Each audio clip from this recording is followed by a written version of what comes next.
الرجيم بسم الله الرحمن الرحيم وإن من أهل الكتاب لمن يؤمن بالله وما أنزل إليكم وما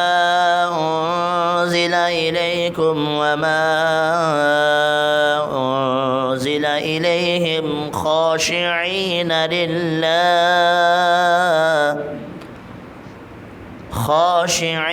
لله لا يشترون بآيات الله ثمنا قليلا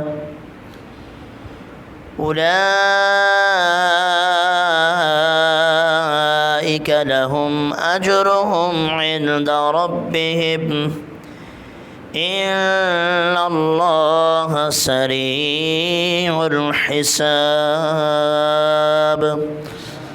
صدق اللہ العظیم۔ جی آیت کا ترجمہ سماعت فرمائیں۔ بسم اللہ الرحمن الرحیم۔ وَإِنَّ مِنْ أَهْلِ الْكِتَابِ، اور بے شک اہل کتاب میں سے، یعنی کچھ اہل کتاب وہ ہیں، ایسے ہیں، لَمَن يُؤْمِنُ بِاللَّهِ، جو اللہ پر ایمان رکھتے ہیں، جو اللہ پر، اہل کتاب یہود و نصارہ میں سے، وَمَا أُنزِلَ إِلَيْكُمْ، اور اس پر بھی ایمان رکھتے ہیں جو تمہاری طرف اتارا گیا، وَمَا أُنزِلَ إِلَيْهِمْ، اور اس پر بھی ایمان رکھتے ہیں جو ان کی طرف نازل کیا گیا، یعنی اپنی کتابوں کو بھی مانتے ہیں، اور اے محبوب آپ کی کتاب جو آپ کے اوپر نازل ہوئی ہے اس قرآن کو بھی مانتے ہیں، اپنی کتابوں کے بھی احکام مانتے ہیں اور قرآن کے احکام کو بھی مانتے ہیں۔ حالانکہ اکثر یہود تو وہ تھے نا، یہود و نصارہ جو مانتے ہی نہیں تھے، چھپا دیتے تھے، ہم پیچھے پڑھتے آئے، سورہ آل عمران کے اندر بڑا تفصیل کے ساتھ ان کا گزر ہوا، بیان کیا گیا، یہ آیتیں چھپا دیتے تھے، مانتے ہی نہیں تھے، لوگوں کو حق بتاتے ہی نہیں تھے۔ لیکن انہی میں سے کچھ لوگ ایسے تھے جو حق کو پہچانتے بھی تھے اور حق کو مانتے بھی تھے، وہ اپنی تورات انجیل کو بھی یہود و نصارہ مانتے تھے، اور اسی طرح جناب والا قرآن کے اوپر بھی ایمان رکھتے تھے، قرآن کو بھی سچ مانتے تھے۔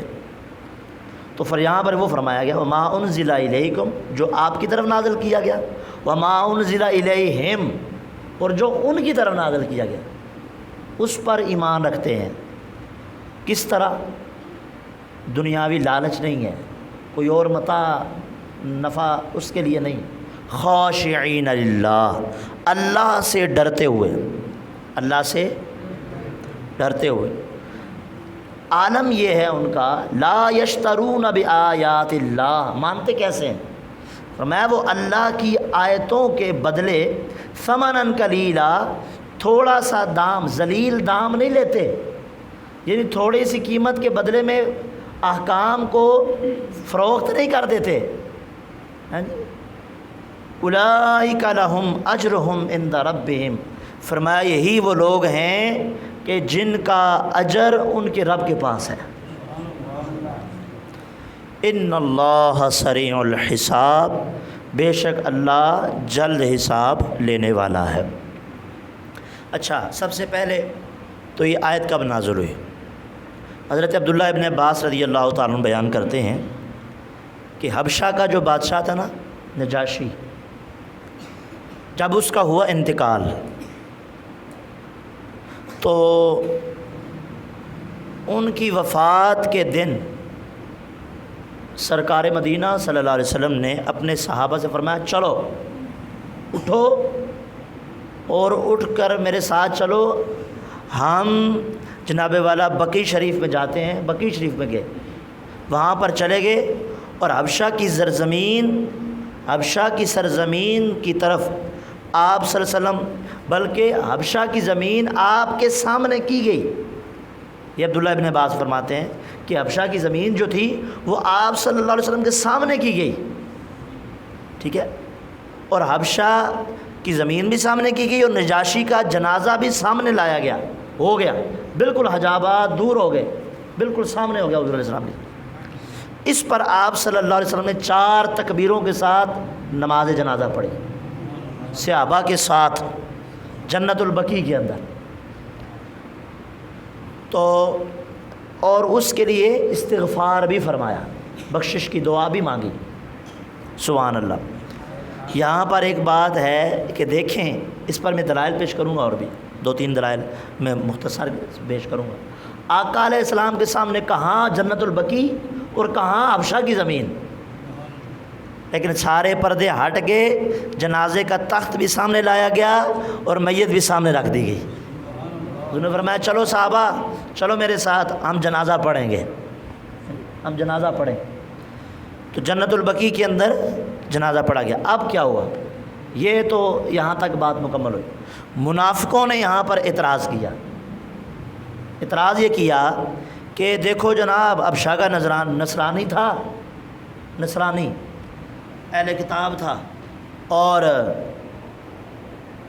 جس کو آقا علیہ السلام نے مسلمانوں کے نبی نے دیکھا بھی نہیں تھا، تو نہ ہی وہ آپ کے دین پر تھا، وہ دین پر بھی نہیں تھا جو مر گیا، جس کا جنازہ پڑھا گیا۔ تو جناب والا انہوں نے ان کے اوپر جنازہ پڑھ دیا ہے، اعتراض کرنا شروع کر دی۔ جب اعتراض ہوئے، اللہ نے اس آیت مبارکہ کو، آیت نمبر 199 جو سیکنڈ لاسٹ سورہ آل عمران کی آیت ہے، اس کو اللہ رب العزت نے نازل کر کے منافقوں کے منہ بند کر دیے۔ فرمایا تم کیا کہتے ہو کہ یہ ایمان والا نہیں تھا، کیا یہ حضور کے دین کو مانتا نہیں تھا؟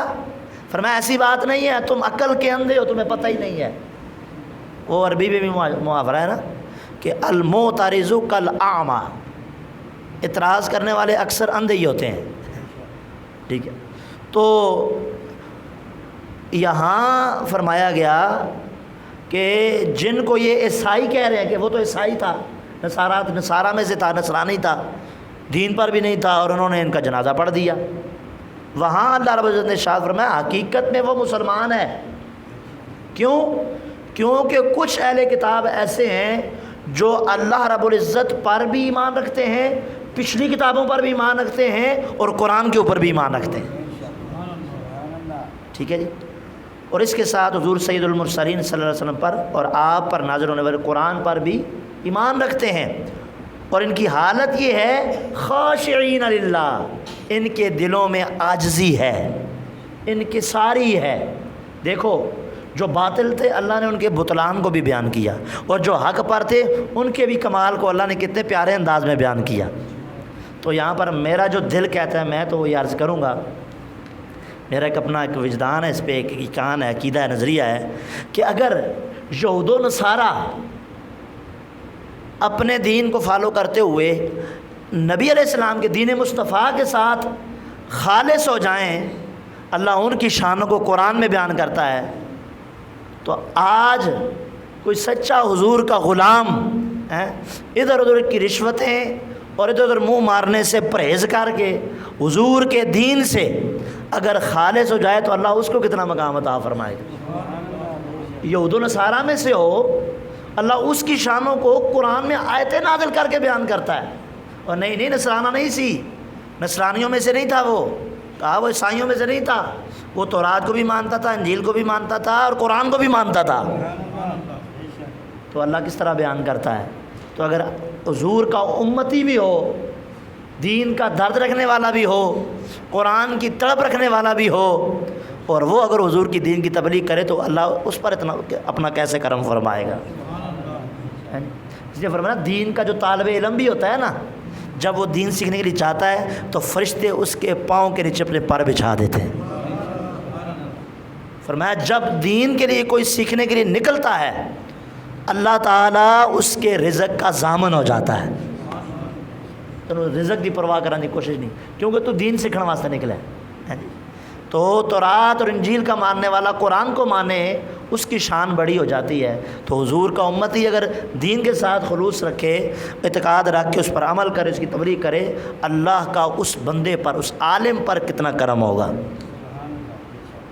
تو فرمایا خبردار، یہ آیتوں کو بیچنے والے نہیں تھے، تم تو آیتوں کو بیچتے رہے، یہود و نصارہ تم تو آیتوں کو بیچ کر ذلیل دام لیتے رہے، یہ نہ آیتوں کو بیچنے والا ہے، نہ یہ بڑوں کی باتیں ماننے والا ہے، نہ لالچ رکھنے والا ہے، بلکہ خاشعین للہ، یہ تو اللہ سے ڈرنے والے ہیں، ان کے دل میں اللہ کی عاجزی بھی ہے، اللہ کے لیے انکساری بھی ہے۔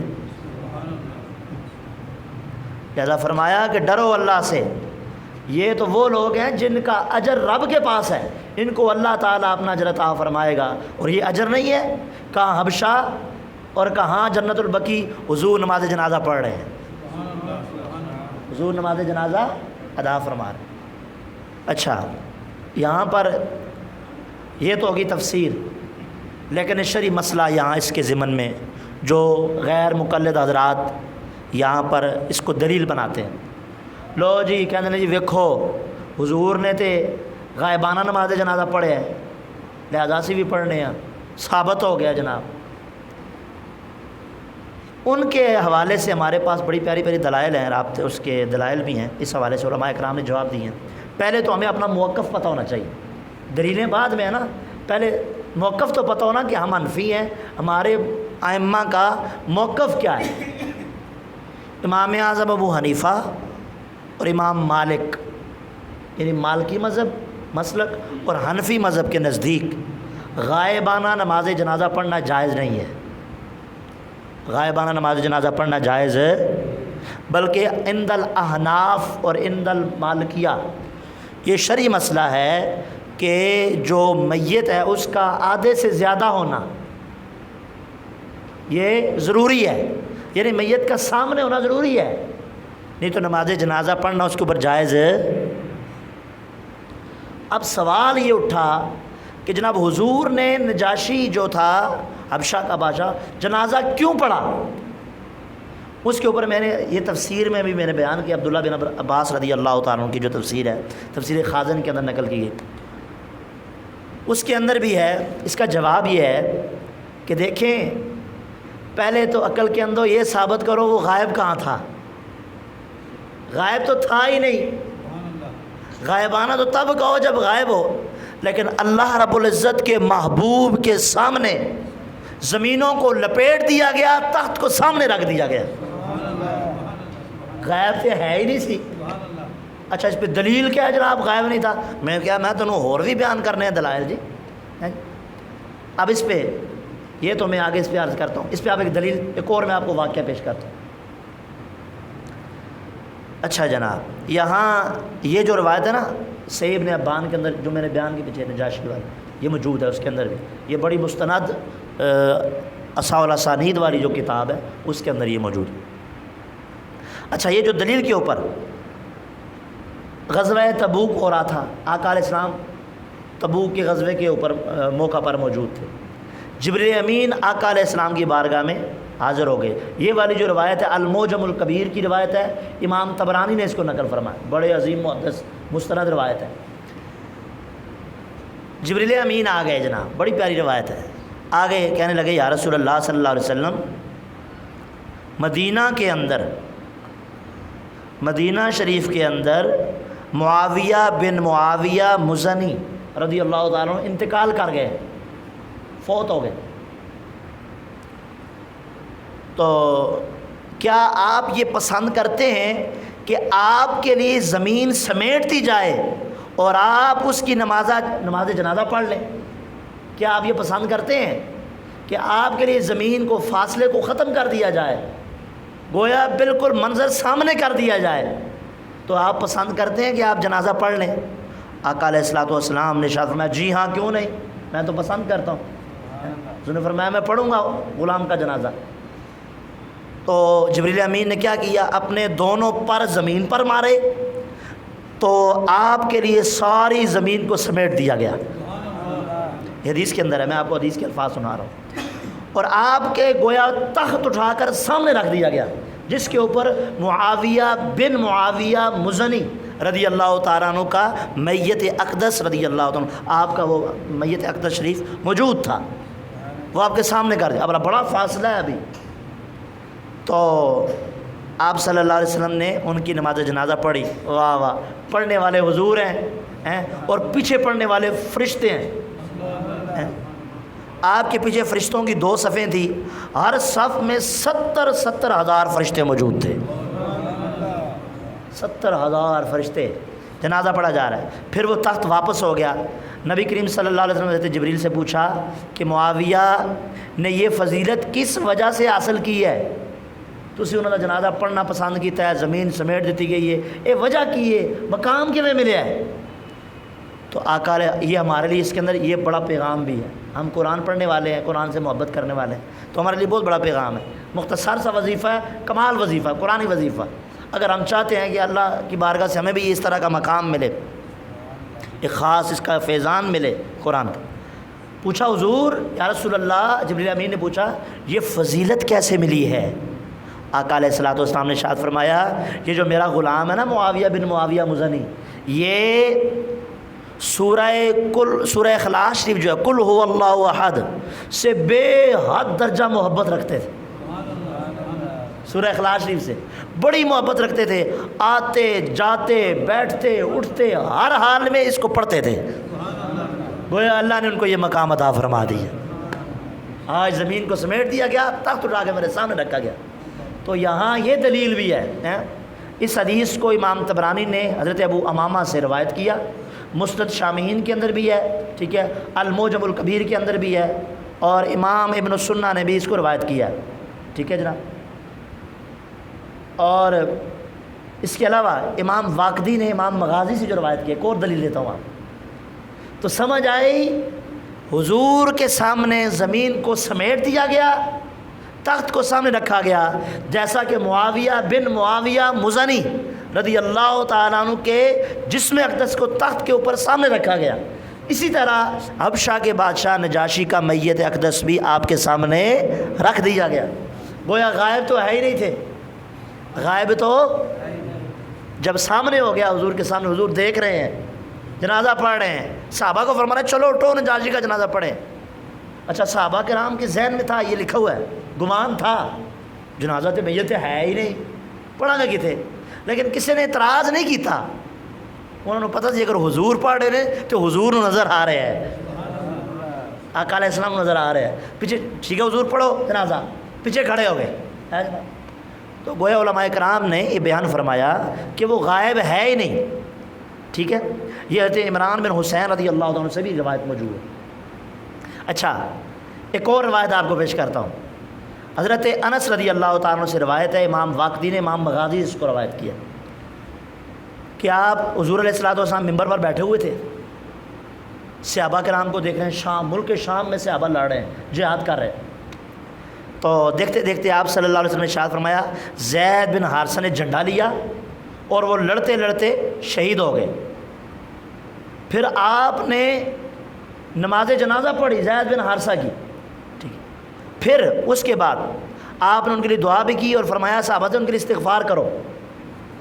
پھر وہ جنت میں داخل ہو گئے ہیں جی، اور وہاں دوڑ رہے ہیں. پھر جعفر بن ابی طالب نے جھنڈا لیا، لڑتے لڑتے شہید ہو گئے. آقا علیہ السلام نے ان کی بھی نماز جنازہ پڑھی. اب کہاں ملک شام اور کہاں حضور ممبر پہ بیٹھے ہوں مسجد نبوی کے اندر. پھر اس کے بعد آقا علیہ الصلوۃ والسلام نے فرمایا جعفر بن ابی طالب کے لیے استغفار کرو، دعا کرو کہ وہ جنت میں داخل ہو گئے ہیں اور اپنے 2 پروں کے ساتھ جہاں چاہے جنت میں دوڑ رہے ہیں. اس لیے آپ کا یہ جعفر طیار آپ کا لقب پڑ گیا. تو یہ بھی بڑی مستند یہ روایت بات.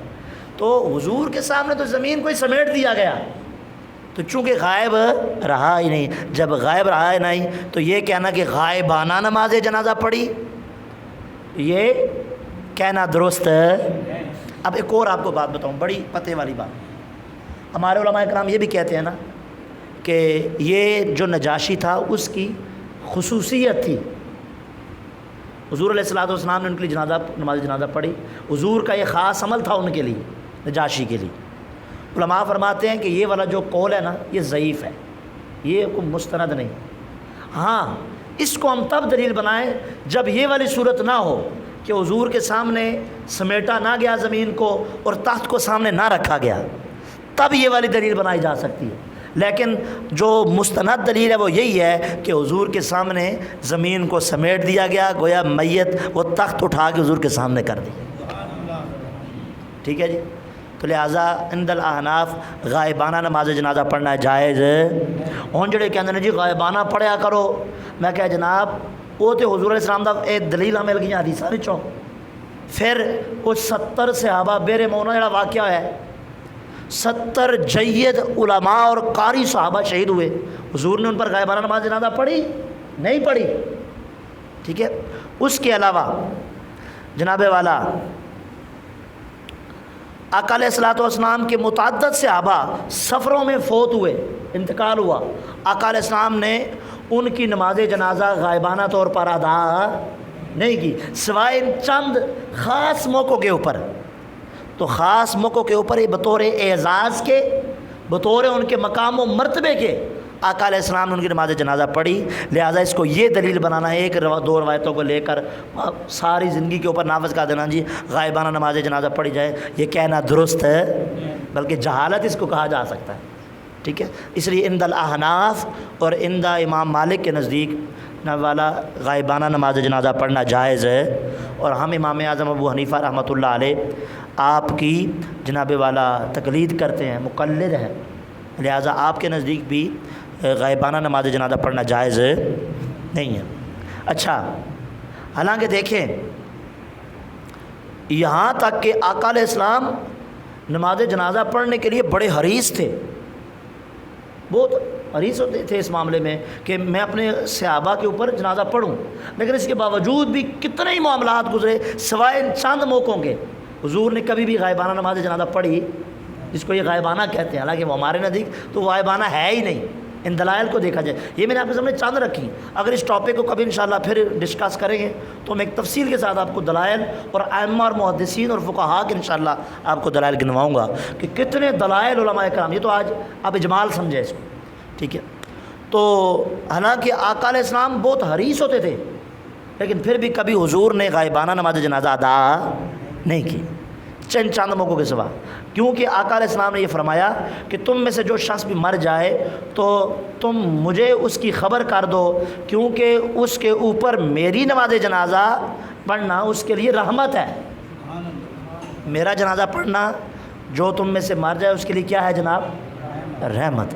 اس کے باوجود بھی آقا علیہ السلام نے ان 70 صحابہ کے لیے جنازہ ادا، جو حضور کو بڑا دکھ ہوا کہ جن آقا علیہ السلام فجر کی نماز میں قنوت نازلہ آپ پڑھتے رہے، بد دعا کرتے رہے ان کے لیے، بد دعا نہیں کہہ سکتے یہ لفظ، مطلب دعائے ضرر حضور کرتے رہے دکھ کے ساتھ۔ 70 وہ جید جو کہہ رہے تھے تبلیغ کے لیے بھیجے، جو قافلے والے تھے، لے کر گئے اور رستے میں جا کر ان کو سب کو شہید کر دیا، سختی سے شہید کر، وہ 70 جید قاری اور علماء صحابہ تھے، حضور نے ان کے لیے تو جنازہ نہیں پڑھی، حالانکہ کتنی محبت رکھتے تھے علماء سے، قراء سے تو بڑا پیار کرتے تھے حضور بالخصوص۔